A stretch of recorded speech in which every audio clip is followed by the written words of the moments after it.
I'm Cameron, and I turned 27 last month. That day, my life flipped upside down. I'd just signed a $6 million deal with the Chicago Blaze, feeling unstoppable. I wanted to share the news with my family, even though we've always had issues. Never did I think my sister Vanessa would shove me down the stairs in a jealous rage.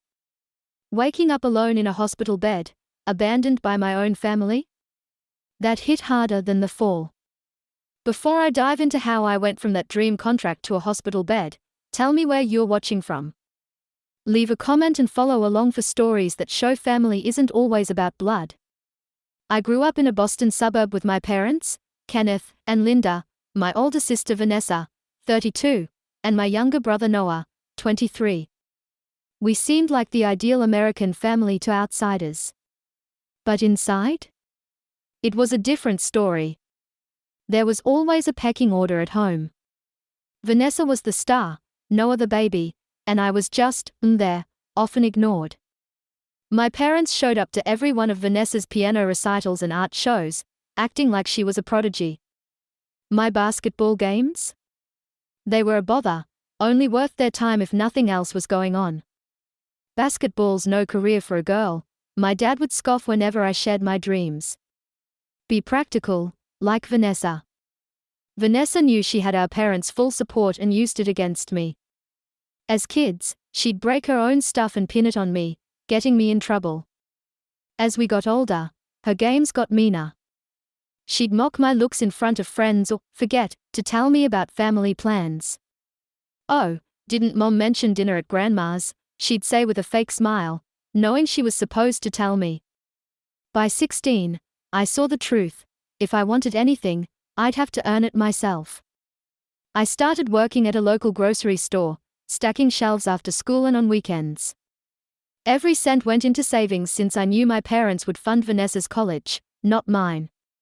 They sent her to a fancy art school in New York, while I scraped by with scholarships and multiple jobs to afford state college.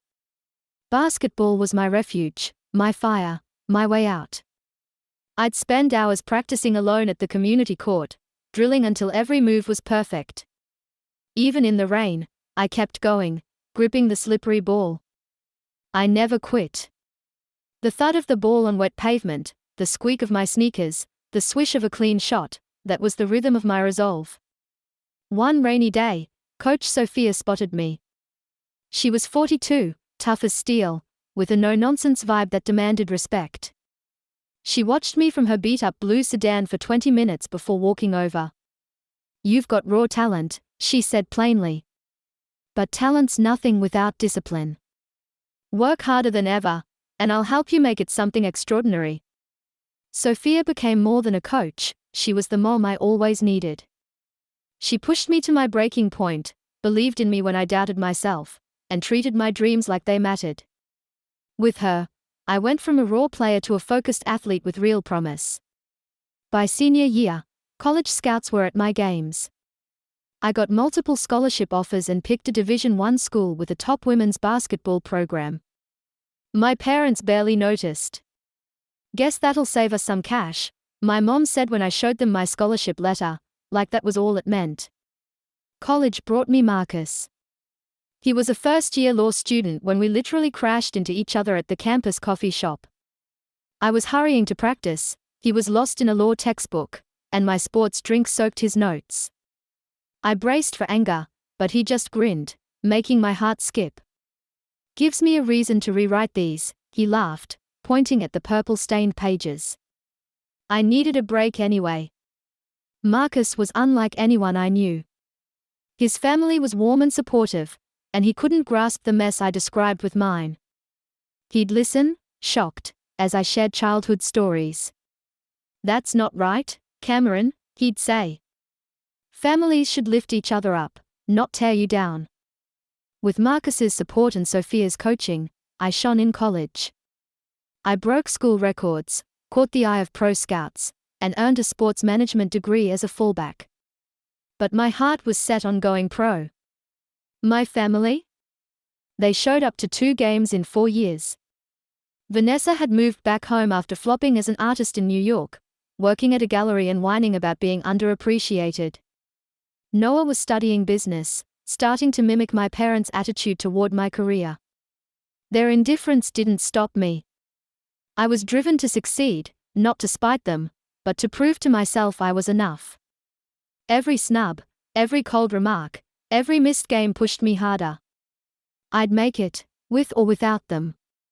In my final college year, with scouts at every game and my name buzzing as a future star, I felt it. All those rainy days, early mornings, and late-night drills were about to pay off. I had no clue my biggest hurdle wouldn't be on the court. It would come from the people meant to love me most, my family, who shared my blood but not my dreams, who'd rather watch me crash than shine.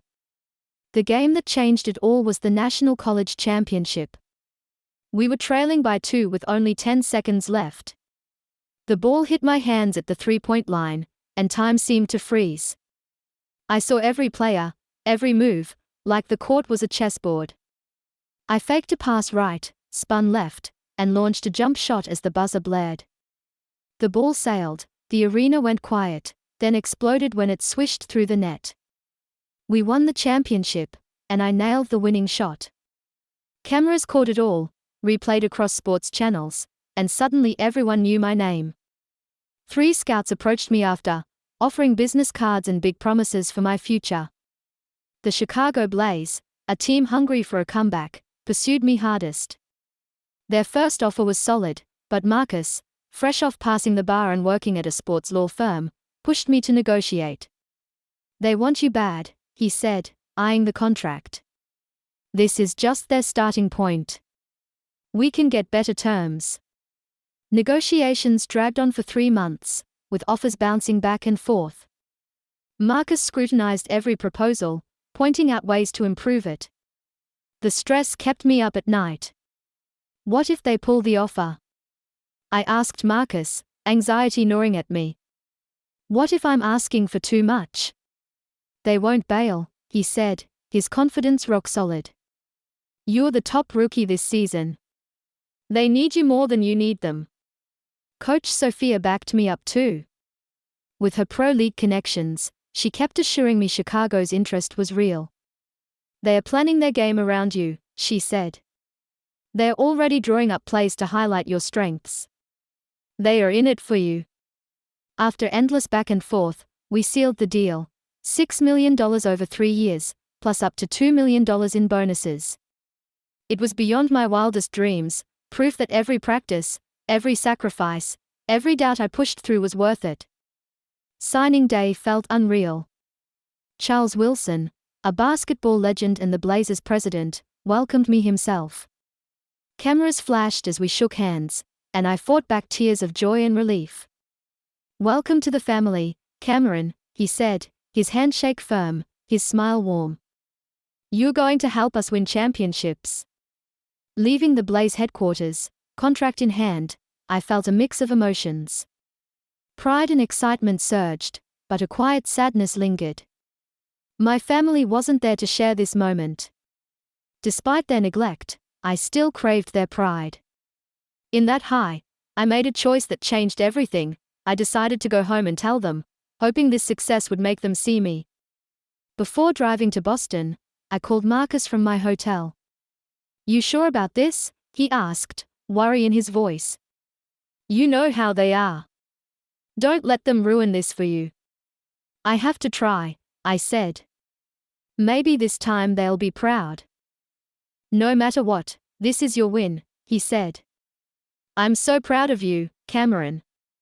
His words warmed me, but I still felt drawn to share this with the family who'd known me forever, even if they never truly saw me. I stopped at stores on the way, picking gifts for everyone: a pricey watch for my dad, a designer bag for my mom, a trendy necklace for Vanessa, and a new gaming console for Noah. I pictured their faces lighting up, not just for the gifts, but for my news.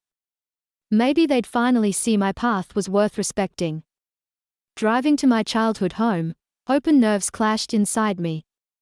I practiced my words, imagining their hugs, their cheers, maybe a family dinner to celebrate. I couldn't imagine the jealousy, resentment, and violence waiting for me. Pulling into the driveway, I had no idea I was about to face the worst betrayal of my life from the people who should have loved me most. The smell of my mom's cinnamon potpourri hit me as I opened the door. The house hadn't changed. Family photos on the staircase, worn furniture in the living room. For a second, I felt nostalgic for simpler times, before our family's toxic patterns took hold. "Hello?" I called, setting down the gift bags. "Anyone home?"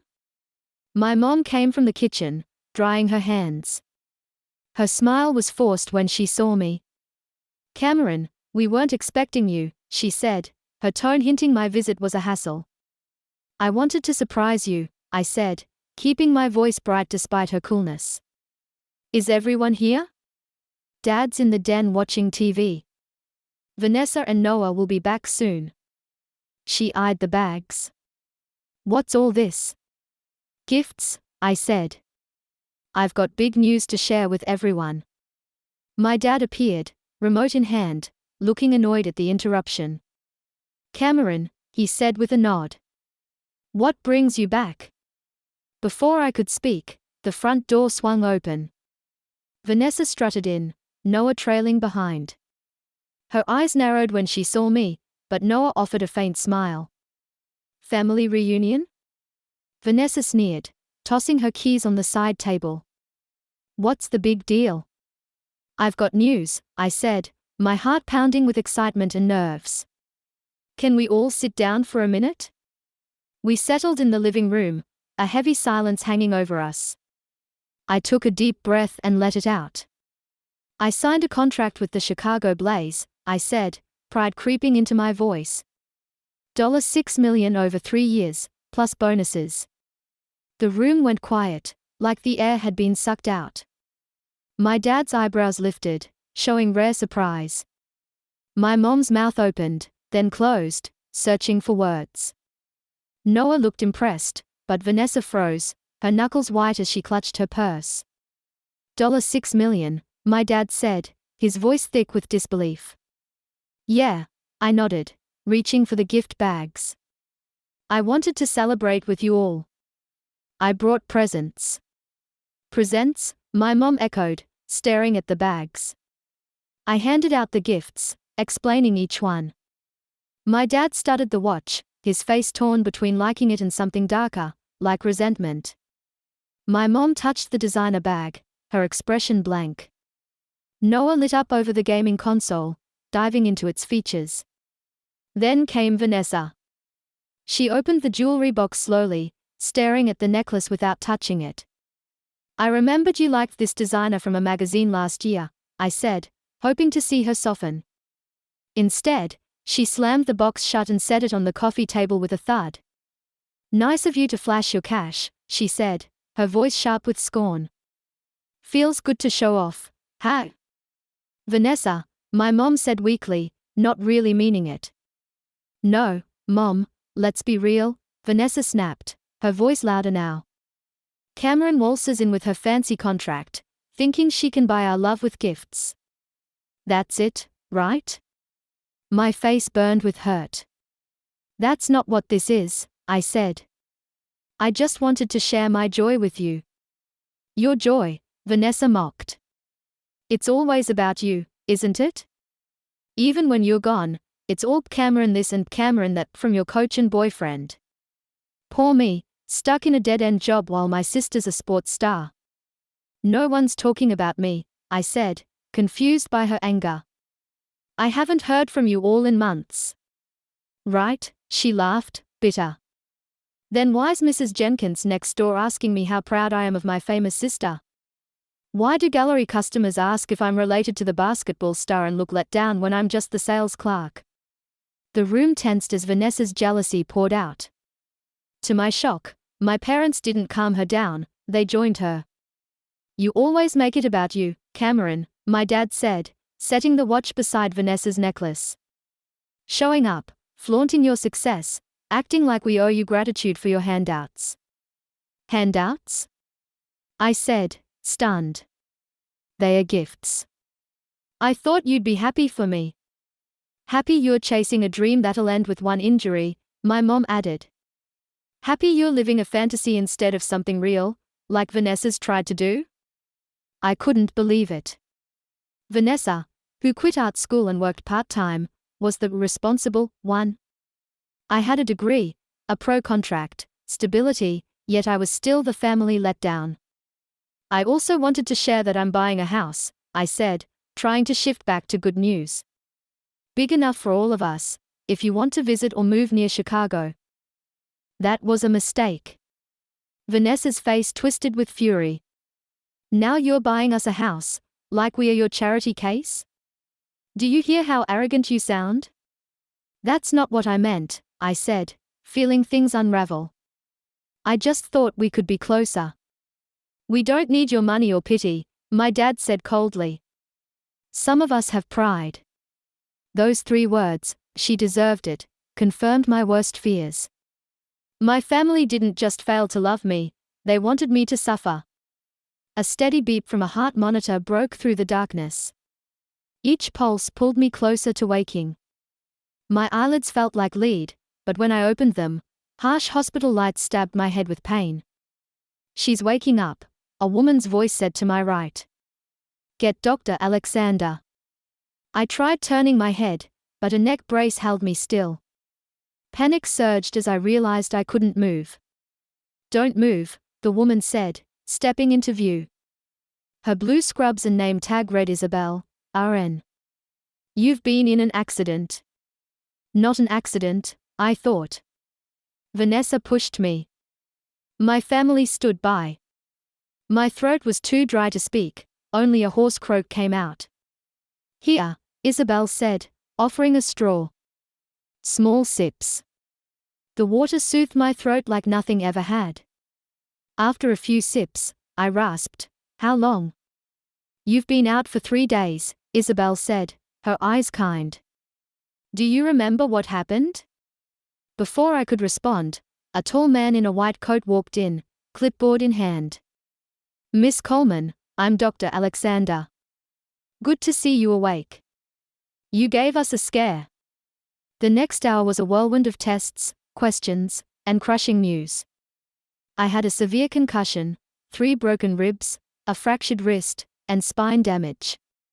Dr. Alexander was most worried about my spine, saying it could affect my mobility long term. Mobility, I echoed, my mind racing to basketball. Can I play again? His pause said it all before he spoke. It's too soon to know.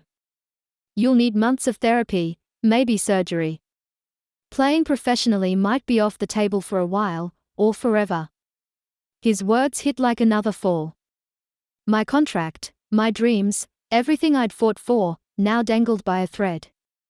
I shut my eyes, holding back tears. I need to call my boyfriend and coach, I said. They need to know. Of course, Dr. Alexander said.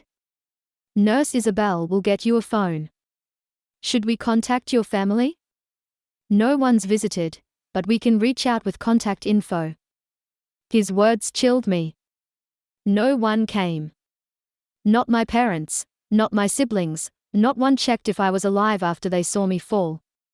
They know, I said softly. They were there. Dr. Alexander and Isabel shared a quick look, questions in their eyes.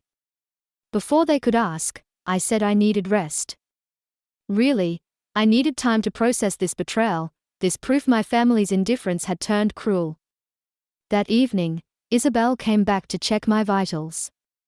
She hesitated, then whispered, I shouldn't say this, but your family came the first night.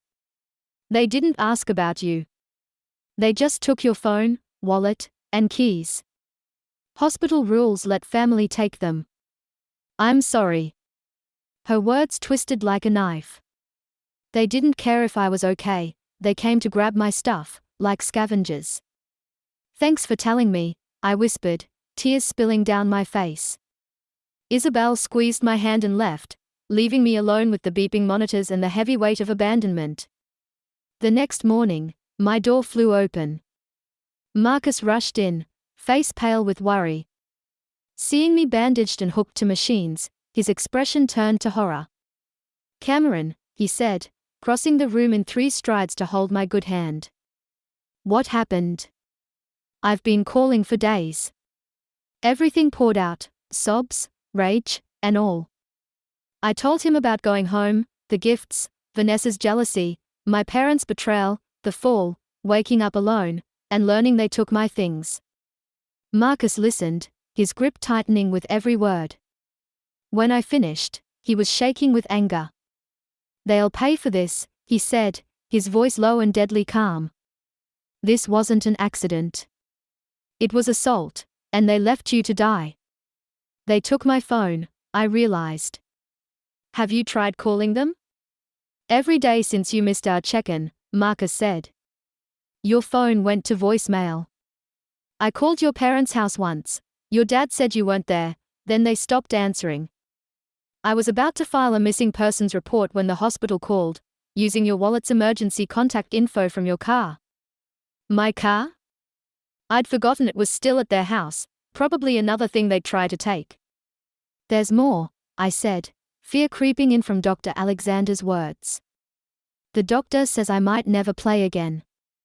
The contract, the blaze, everything could be gone." Marcus's face softened. "Focus on healing," he said. "I'll handle the contract. We'll sort this out together." That day, Coach Sophia flew in from Chicago after Marcus's call. She didn't hide her fury, pacing at my bed's foot. "Those people aren't your family," she said. "Family doesn't do this. To me, they are gone." "The team's talking about voiding my contract," I said, my worst fear spilling out. "Marcus, you've been calling management, but they are not answering." "Let them try," Sophia snapped, her voice fierce. "We've got options, legal, medical. This isn't over, Cameron. Not by a mile." As the day went on, the shock started to fade. A new feeling grew inside me, determination. The same fire that pushed me through years of practice, college, and every hurdle to the pros. I was down, but I wasn't done. That evening, Nurse Isabel brought more bad news. "I checked your admission papers," she whispered. "Your insurance info was wrong, and when we verified, your coverage was cancelled." She paused. "The hospital noticed big withdrawals from your bank account in the last 2 days. They flagged it while trying to process a payment." "What?" I tried sitting up, pain shooting through my ribs. "That's impossible. Only I have access to that account." "Unless someone got your cards and PIN," Marcus said, his voice dark. "Or forged your signature." It hit me like a punch. My wallet, phone, keys, all with people who'd already hurt me. People who knew my habits, maybe even my passwords. "They are stealing from me," I whispered, the betrayal cutting deeper than I thought possible. "They are robbing me while I'm lying here." Marcus's jaw clenched. "I'm calling the bank to freeze your accounts. Then the police. This ends now." He stepped out to make calls, and I sank back into the pillows. Pain lingered, physical and emotional, but a cold resolve settled in. My family had shown their true selves. No more chasing their approval or hoping for peace. They'd made their choice, and now I'd make mine. When Marcus returned, his face said it all. "It's bad," he said. "They drained your checking account and maxed your credit cards. They tried your investment account, but it needed extra verification." "How much?" I asked, my voice steady. "Almost $80,000, he said. I closed my eyes, taking in the blow. Then I looked at him, firm. "I want to press charges. Vanessa for assault. All of them for theft. They need to face consequences." Marcus nodded, a grim smile forming. "I hoped you'd say that. I've got a friend at the DA's office ready to go." As night fell and visiting hours ended, I was alone in my hospital room. But this time, it felt different. I wasn't abandoned, I'd outgrown the toxic people I once called family. Marcus and Sophia, who'd dropped everything for me, were my real support now. Tomorrow would bring doctors, lawyers, and police reports, a long fight for justice and healing. But tonight, despite the pain and uncertainty, I felt something new: freedom. Freedom from facing the truth and letting go of false hopes. My family left me in a coma, but I wouldn't face the future alone. They'd soon learn their actions had consequences they never saw coming. The next morning, Marcus was already there, laptop open, legal pad scribbled with notes. His focused look meant he was building a case, step by step. "Morning," he said, seeing me awake. "How are you feeling?" "Like I fell downstairs," I said with a weak smile, but ready to fight. "What's that?" "The start of our case against your family," he said, showing me the screen. I was up half the night. "Good news, we've got plenty of evidence." Over the next hour, Marcus laid it out. My parents didn't just take my money, they dug through my personal info, contacted creditors, even tried my email accounts. "The bank froze everything and is investigating," he said. "Your cards are cancelled, and we are disputing the charges. But the assault is the big charge. That's our focus." Dr. Alexander came for rounds with mixed news. Good. My brain scans showed no lasting concussion damage. Bad. My spine injury was worse than thought. I'd need surgery to avoid long-term issues. "What about basketball?" I asked, dreading the answer. "Playing professionally will be tough, maybe impossible," he said gently. "Even with the best surgery and rehab, the stress on your spine could cause problems later." I nodded, swallowing hard. "When's the surgery?" "Early next week," he said. "Tomorrow, we start light physical therapy to keep your muscles from weakening." After he left, I turned to Marcus, tears in my eyes but resolve in my voice. "They didn't just hurt me. They stole my career, my future, everything I worked for, gone because Vanessa couldn't handle my success." "I know," Marcus said, taking my hand. "We'll make them answer for it." Sophia's talking to the Blaze. There could be options: coaching, talent development, office roles. Nothing's final yet. That afternoon, Detective Rivera from the Boston Police Department came to take my statement. He was serious but kind, his eyes showing he'd seen a lot but hadn't lost his humanity. "Let me clarify what you're saying," he said after I told my story. "Your sister pushed you down the stairs on purpose, meaning to hurt you badly, and your parents didn't get you help and later stole your money and belongings." "Yes," I said firmly. "My brother Noah saw it all." Detective Rivera jotted a note. "We'll talk to everyone involved." "Got any other evidence?" Marcus jumped in. "We've got bank and credit card records showing unauthorized transactions after Cameron was admitted.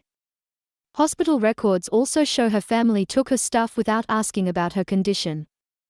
"That proves the theft." Rivera nodded. "The assault's harder without solid proof or cooperative witnesses." A memory sparked. "Mrs. Jenkins, our neighbor," I said. "Her security camera faces our front door. It might have caught Vanessa and me through the window that night." Rivera's eyes lit up slightly. "That's useful. We'll check it out right away." After he left, Marcus followed up on the camera lead. To our relief, Mrs. Jenkins had the footage and was eager to help. She'd always supported me, even coming to my high school games when my parents didn't. She says the camera caught the front of the house, including the entryway through the window, Marcus told me after calling her. "She's handing it to the police now." Then came a shock. Going through my recovered belongings, Marcus found my phone, taken by my family but retrieved by police. It had recorded audio during the incident. "You must have hit the voice memo app by accident," Marcus said, his voice tight with excitement as he played it for me.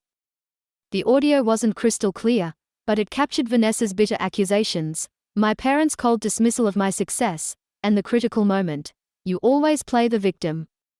Poor Cameron, so misunderstood." "I'm not playing anything. I just need a minute." "Alone?" "Fine." Then, my cry, the awful thuds of my fall, and worst of all, my mom's icy voice, she deserved it. My dad's chilling reply, get her wallet and phone. We need her cards and passwords before anyone steps in. The recording went on, catching them plotting to access my accounts and cover my absence. This is gold, Marcus said, eyes wide. It's them, in their own words, not just ignoring your injuries but planning to rob you while you were out. With the audio and Mrs. Jenkins's footage, Detective Rivera moved fast. Arrest warrants went out for Vanessa for aggravated assault and my parents for theft, fraud, and negligence. As the legal wheels turned, I focused on healing, my days filled with pain meds, therapy, and prepping for surgery. Sophia split her time between my bedside and meetings with the Chicago Blaze. They feel for you, she said after a long meeting. They are looking at a new contract, maybe a role with the team while you recover, with a chance to play again if you can. It was the first hopeful news since I woke up, a small light in my dark world. 5 days after I came to, during a physical therapy session, Nurse Isabel rushed in, looking alarmed. Your family's here, she whispered. All of them. They are demanding to see you, claiming it's a misunderstanding about the police. Security's holding them in the lobby, but they are causing a scene. My heart raced, the monitor beeping loudly. Marcus, reviewing papers in the corner, stood up fast. They can't be here, he said, grabbing his phone. I'm calling Rivera. Keep them out of this room. But their voices echoed closer, my dad's commanding tone, my mom's shrill complaints, Vanessa's angry claims, she's our daughter. We have a right to see her. It's all a mix-up. Cameron's confused from her meds. She's lying. They were right outside, and fear gripped me as I sank into the pillows. These people, strangers sharing my blood, had already shown they didn't care about my life. What would they do if they got in? Just as the door handle started to turn, a calm, firm voice cut through the hallway noise. Kenneth, Linda, Vanessa Coleman. I'm Detective Rivera, Boston PD. You know about the restraining order. Step away from that door now. Silence hit like a brick. Protests started, but Rivera shut them down fast. Leave on your own, or leave in cuffs for breaking a court order. You've got 10 seconds to choose. Muttering followed, then fading footsteps. A soft knock came. Miss Coleman, it's Detective Rivera. Your family's being escorted out. Can I come in? I nodded, and he entered with a uniformed officer who stayed by the door. Rivera's face mixed professional concern with genuine care. You okay? He asked. I nodded, hands still trembling. Thanks for getting here so fast. I was already coming to update you, he said. Our investigation's done. The DA's moving forward with all charges. Your family's arraignment is next week. After this stunt, I bet the judge denies bail, at least for Vanessa. It was a small win, but huge. My family would finally face consequences, something they'd likely never known. As Rivera left, promising an officer outside my room, I felt relief, satisfaction, and a deep sadness for the loving family I'd never had. Marcus came back, holding my hand. It's almost over, he said softly. They can't hurt you much longer. It'll never be over, I said, the weight of it all sinking in. They raised me, were supposed to love me. How do I move past that? By building something better, he said firmly. Surround yourself with people who care, who lift you up, who cheer your wins. Create a new family, one built on love, not blood. Looking at Marcus, who'd dropped everything for me, I realized I was already building that family. Despite all I'd lost, that was worth holding on to. 6 weeks after my fall, the arraignment came. I'd had spinal surgery 2 weeks prior, and though it went well, I was weak and in pain. Doctors warned against going to court, citing the strain on my body and mind, but I had to be there. I needed to face my family, to show they hadn't broken me. This wasn't about revenge, it was about standing tall, refusing to be a victim. You sure? Marcus asked that morning, helping me into my wheelchair, my mobility aid for now. No one would judge you for watching remotely, he added. I have to be there, I said. They need to see I'm still here, unbroken. The courtroom was packed. The story of an athlete betrayed by her family had hit the news, too juicy to ignore. Cameras flashed as Marcus wheeled me to our spot by the prosecutor, Gillian Carter. Ready? She asked, her voice kind but professional. They'll be here, and their lawyers might paint you as the instigator or say the fall was an accident you're milking for money. I'm ready, I said, heart racing. We've got the evidence. The truth is with us. The side door opened, and court officers led in 3 figures, my parents and Vanessa, dressed plainly, but their anger and resentment showed.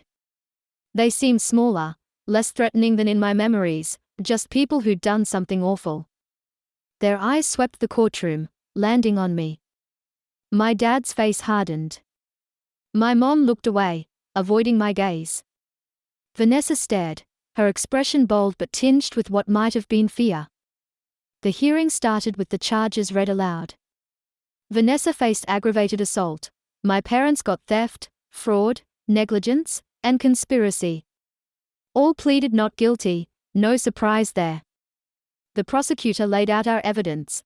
Mrs. Jenkins's security footage clearly showing Vanessa shoving me, the audio from my phone capturing the assault and my parents cold plotting to steal from me, bank records of unauthorized withdrawals, and hospital logs detailing my injuries and my family's actions. I watched their faces as the evidence piled up. My dad stayed stone-faced, but his jaw clenched when the audio played. My mom dabbed her eyes, acting the worried parent she never was when I lay hurt. Vanessa's defiance faded into panic as the truth sank in. Their lawyers tried to downplay it, claiming the push was a spur-of-the-moment family spat, that my parents took my things to protect them, that it was all overblown. But their excuses sounded flimsy against our solid proof. During the hearing, the courtroom door opened quietly. Charles Wilson, the Chicago Blaze president who'd welcomed me to the team ages ago, slipped into the back row. He gave me a solemn nod, his presence a quiet support that meant the world. When bail came up, ADA Carter argued hard. Your Honor, the defendants harmed the victim and exploited her vulnerability for money. They tried to breach a restraining order at her hospital room. They are a clear threat to her safety. Shockingly, the judge agreed, denying bail for all 3. They'd stay locked up until trial, which could take months. As officers moved to take them away, my dad's eyes met mine, a mix of anger and maybe shame. Then he saw Charles Wilson and paled. That's Charles Wilson, he blurted, loud enough for everyone to hear. The Chicago Blaze president. His outburst stirred the courtroom, heads turning to spot the sports executive. My dad seemed to grasp the damage they'd done, not just to me, but to my career and ties with a major team. My mom gasped, nearly fainting, needing an officer to steady her. Vanessa looked sick, her face drained as the weight of her actions hit. For a moment, our eyes locked, and I saw something new in her, real regret, not just for getting caught, but maybe for hurting me. As they were led out, Marcus squeezed my shoulder. This part's done, he said softly. But I knew it wasn't over. The trial loomed, along with a tough road to rebuild my life and career from the ruins my family left. Still, for the first time since waking in the hospital, I felt closure, like one chapter was ending and another beginning. After the courtroom emptied, Charles Wilson came over. Miss Coleman, he said, offering his hand. The Chicago Blaze stands with you through this. Thanks for being here, I said, touched. I know the team's rethinking my contract with my injury. Actually, he said, a small smile forming, that's why I'm here. We've followed your situation, and we've decided. While playing is on hold, we want you as an assistant player development coach, with full medical benefits and a modified contract. If you can return to the court, that option's open. His offer stunned me, so generous I was speechless. After all the betrayal and pain, this was a vote of confidence in my worth, my future. I don't know what to say, I managed, tears brimming. Say yes, Charles urged. The Blaze needs people like you, Cameron, determined, resilient, unstoppable. That doesn't vanish just because you can't play now. Yes, I said, smiling through tears. Absolutely yes. Leaving the courthouse, reporters swarmed the steps, cameras flashing, mics out. Marcus started steering my wheelchair to a side exit, but I stopped him. No, I said. I want to face them. I want to tell my story my way. He paused, then nodded, knowing this was part of my healing, of taking back my story from those who tried to destroy it. I straightened in my wheelchair as much as my spine allowed, lifted my chin, and got ready to face the world on my terms, defined not by my family's betrayal, but by the strength I found surviving it. 18 months can change it all. That's what ran through my mind as I wheeled onto the court for the first time since my fall, not as a player, but as Coach Cameron Coleman, assistant player development coach for the Chicago Blaze. The road here was brutal.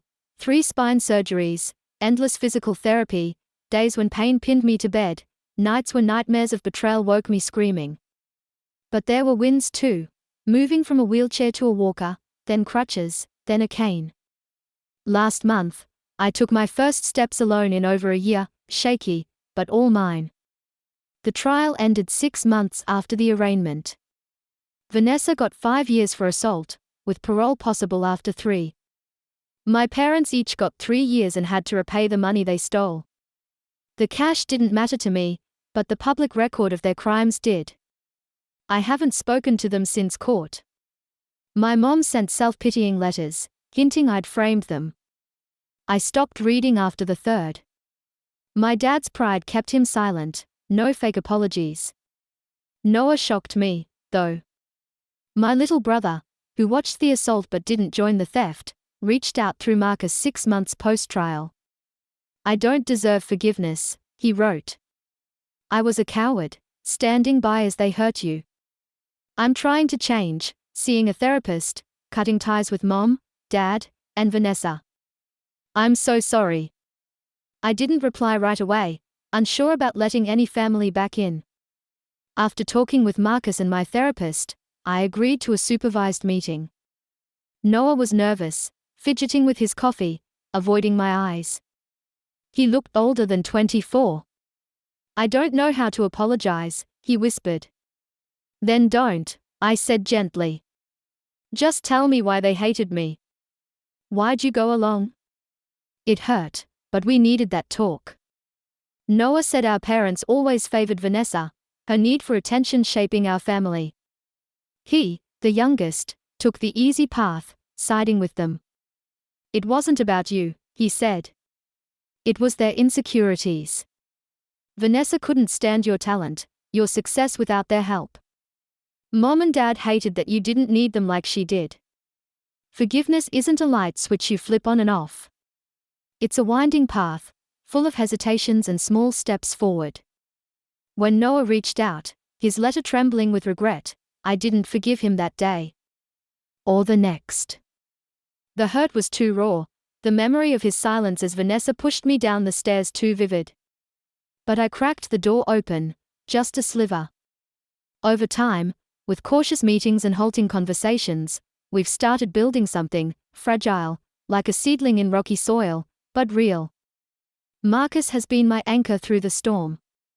When I took the coaching job with the Chicago Blaze, he didn't hesitate. He packed up his life, started a new branch of his law firm in Chicago, and moved with me. Our bond, already strong, was forged in the fire of that crisis. Every hospital visit, every late-night talk when pain kept me awake, deepened what we had. 6 months ago, under a starry Chicago sky, he got down on one knee. His proposal was simple, heartfelt, and I said yes without a second thought, my heart full despite the scars. Sophia, my coach turned mentor, has been my guiding star. She's helped me navigate the shift from player to coach, teaching me how to lead from the sidelines. During one grueling therapy session, when my body refused to cooperate, she knelt beside me. "Your body remembers," she said, her voice steady. "So does your heart. You're still an athlete, Cameron, whether you're on the court or not." She believes I might play again, not at the pro level, maybe, but in some way. Her faith keeps a spark alive in me. The Chicago Blaze stood by their word, supporting me through every step of recovery. Charles Wilson, the team president, became like a father. His check-ins weren't just professional courtesy, they were genuine. He'd call to ask about my progress, sit with me over coffee to talk about life, not just basketball. His belief in me, even when I couldn't play, gave me a foundation to rebuild on. Now, here I was, back on the court. The gym echoed with the squeak of sneakers and the thud of basketballs. The rookie players I coached were warming up, oblivious to the weight of this moment for me. To them, I was just Coach Coleman, the young assistant with a slight limp and a sharp eye for technique. Watching them drill, offering tips on footwork or shooting form, I felt a quiet peace settle over me, like a warm blanket after a long, cold night. This wasn't the dream I'd chased all those years ago, practicing alone in the rain until my fingers were numb and my sneakers soaked through. Back then, I'd pictured myself as a star player, not a coach. But this future, hard won from the ashes of betrayal, had purpose. It had meaning. It was mine. I've learned a truth that reshaped my world. Family isn't defined by blood. It's built on love, on support, on the people who show up when you're at your lowest and believe in you when you've lost faith in yourself. Marcus, with his unwavering strength, Sophia, with her tough love wisdom, Charles, with his quiet encouragement, the teammates who brought laughter to my hospital room, the therapists who celebrated every shaky step, they are my family now. Coach Coleman. A rookie named Mia jogged over, basketball tucked under her arm, her ponytail bouncing. "Can you show me that move again? The one where you shift your weight to open up space for the shot." I grinned, taking the ball. My movements were slower now, deliberate, each step a reminder of the injury that changed my life. But the muscle memory was still there, etched into my bones. "Watch closely," I said, demonstrating the shift, the pivot, the release. The ball arced through the air, brushing the net with a familiar swish. "It's all about timing and confidence," I told her. "Believe in yourself, even when the world doubts you." Mia nodded, her eyes locked on the hoop, mimicking my form. I stood back, correcting her stance, cheering her on. In her focus, I saw a younger version of myself, hungry, determined, desperate for someone to notice. I'd never had that encouragement from my parents or Vanessa, but I could give it to Mia, to all these players. That felt like a gift, one I hadn't expected. Later that evening, Marcus and I sat on our apartment balcony, the Chicago skyline sparkling below us. The city had become our home, its energy a constant reminder of new beginnings. As the sun dipped low, painting the sky in hues of orange and pink, I opened up. "I think I'm finally at peace," I said, my voice soft. "Not because I've erased the past or because it doesn't still sting. But because it led me here, to this life, to these people, to you." Marcus took my hand, his thumb tracing circles on my skin, his face warm in the fading light. "What blows me away isn't just that you survived what they did," he said. "It's that you refused to let it shape you. You took all that pain and built something beautiful from it." "I didn't do it alone," I said, squeezing his hand. "I never could have." "No one should have to," he replied, his voice steady. "That's the whole point, isn't it? We are not built to face life's battles solo. We are stronger when we lift each other up." As darkness wrapped around us and the city lights flickered like stars brought down to earth, I thought about the long road I'd traveled. The family I'd lost, my parents, Vanessa, the illusion of their love, had left a wound that would never fully heal. But the family I'd found filled that space with something better. Marcus, with his quiet strength, Sophia, with her fierce belief, Charles, with his steady support, the teammates and therapists who'd become my cheerleaders, they were my foundation now. I thought about the rookies I coached, their dreams as bright as mine once were. Maybe I could help one of them find their path, their strength, their voice, the way Sophia had done for me. That possibility felt like a spark, igniting a purpose I hadn't foreseen. The pain of betrayal would always be a part of me, a scar etched into my story. But it no longer defined me.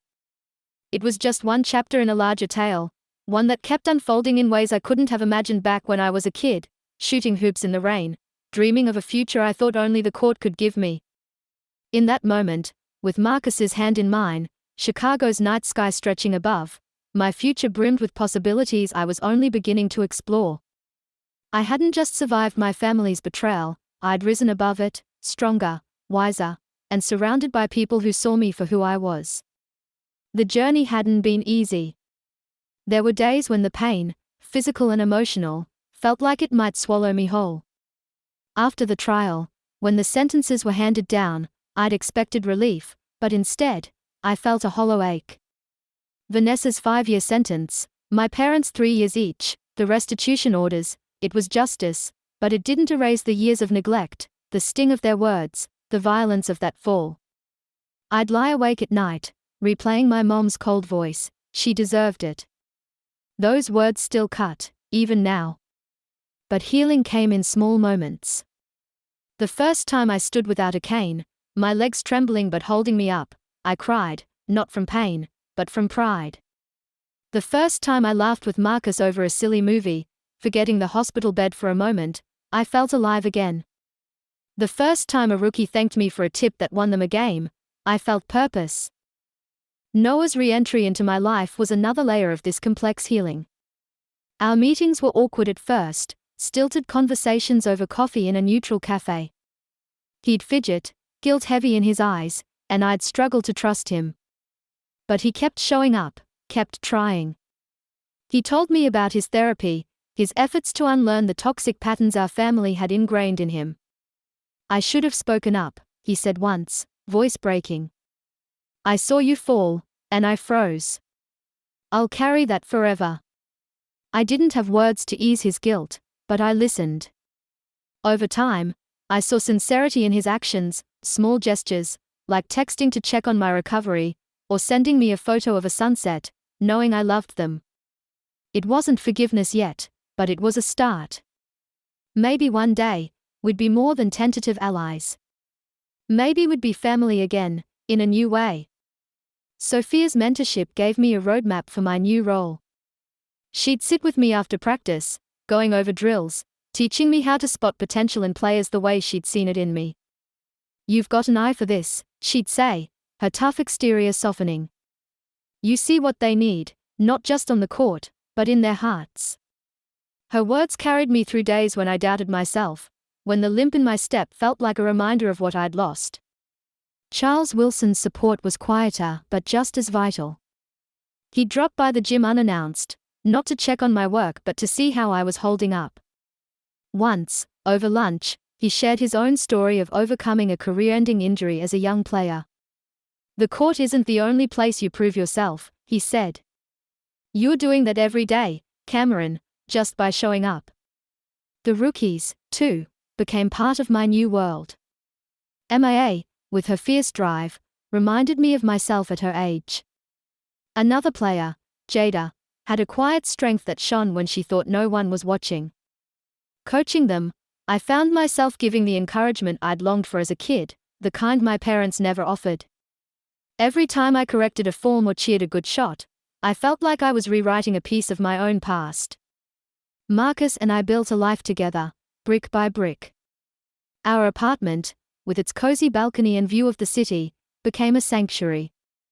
We'd spend evenings there, talking about everything, our future, the wedding we were planning, the dreams we still held.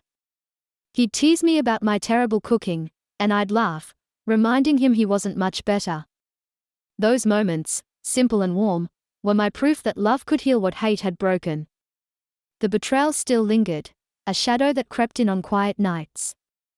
I'd sometimes wake from dreams of falling, my heart racing, Vanessa's angry face burned into my mind. But those moments grew rarer. The scar was there, but it wasn't my whole story anymore. It was a chapter, one that led to this vibrant, unfolding narrative. As I sat on the balcony that night, Marcus's hand warm in mine, I felt the weight of my journey lift, just a little. Chicago's skyline glowed, each light a reminder of the life I'd built. I thought of the rookies, their dreams as big as mine once were. I thought of Noah, trying to redeem himself. I thought of Sophia and Charles, who'd believed in me when I couldn't. And I thought of Marcus, my partner in every sense, who'd walked this path beside me. I hadn't just survived, I'd transformed. The girl who'd practiced in the rain, dreaming of glory, was still in me, but she'd grown into someone new, a coach, a fiancée, a woman who'd turned pain into purpose. Have you ever had to rebuild after someone you trusted broke you? How did you find the strength to move on? Drop your stories in the comments. If my journey through betrayal and healing resonates, hit like, subscribe, and share with someone who needs to know that family isn't always blood, it's the people who stand by you when it matters most. Thanks for joining me. Never forget, the family you choose is often stronger than the one you're born with.